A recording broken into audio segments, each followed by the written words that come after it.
And advocates addressing the opioid epidemic today. The state's opioid settlement fund board meeting with the Office of Addiction Services and Supports to discuss how funds from New York's opioid lawsuits should be used. Capitol correspondent Mel Taligi has the details.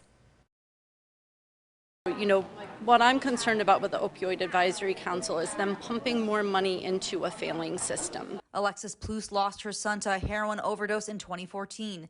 Plouffe is executive director of Truth Farm, an organization that raises awareness and advocates policy change.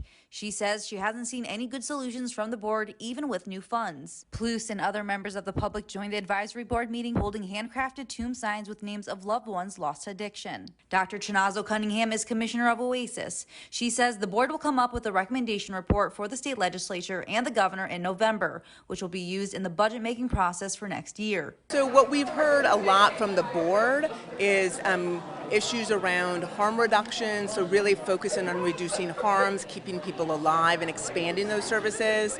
Some of the things include naloxone, some of those include outreach and meeting people where they are, some of that includes fentanyl test strips. Commissioner Cunningham says the board has also talked about issues like helping those who have substance abuse and mental health issues, which is why they're working with the Office of Mental Health. Plouffe says she'd like to see a program that doesn't operate using the punishment system, where those in recovery are reported to CPS, parole, or probation. One of the things that I think that people should notice is the fact that enrollment in treatment programs has not increased at all, while overdose fatalities continue to increase.